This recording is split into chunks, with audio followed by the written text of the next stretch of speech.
A big goal of mine going through treatment and then finishing was that I wanted to make a book baby. I am infertile through treatment and I'm able to have children. So this was kind of serving two purposes. One, it was like, yeah, this is my birthing process. This is my baby that I want to share with the world.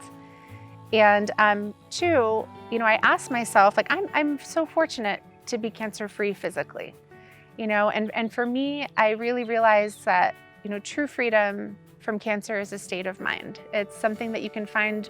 I found when cancer was living in my body and I was bald and 108 pounds, like I found that freedom then.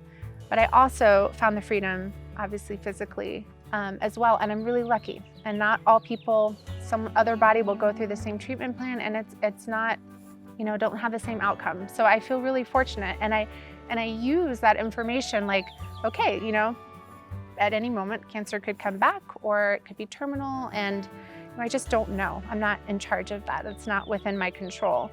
And so I asked myself, though, how would I live if I did get that news that I have 2 months left or something like that? I use it as a guiding post in my life now. And I don't, for some people that might sound fearful, but for me, it kind of sparked a lot of inspiration. And so one of the main things that I told myself is if that happened, I would write my book and get it out in the world. So then I decided not to wait for that terminal diagnosis and to get that out now. So yeah, on my birthday, it was actually my 5-year cancerversary date. When I had been diagnosed, I birthed my guru cancer, my book baby, out into the world. I've always loved writing. I mean, growing up, I was a big journaler and hadn't been for years.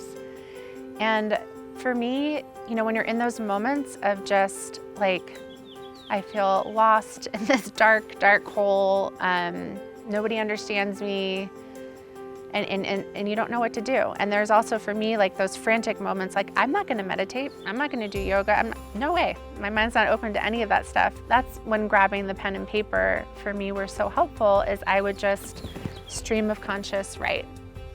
And you don't let the pen leave the paper and just go, go, go, go, go. It doesn't even have to be legible. Nobody ever has to read it, but it's a way to empty the mind onto paper. And so it was really cathartic to just get that stuff out, get it out, get it out. It was almost like a purging.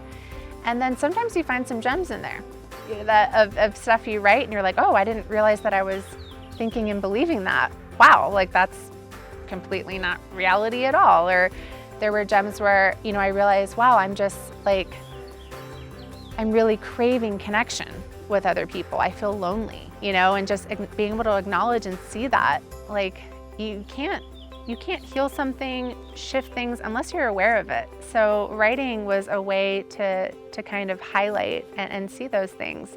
And for some people, like, I ended up sharing a lot of it in the blog, and that in itself was a beautiful practice that was really healing as well. I got to see that other people were going through the same thing, which is just so soothing and relieving to know that you're not the only one with all these thoughts and pain and emotion. So that was really connecting as well.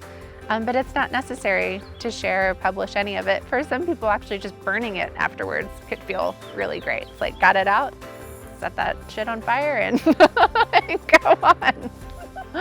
But yeah, it's something I really love and I still use, It's a way to be with yourself. It's a really intimate practice.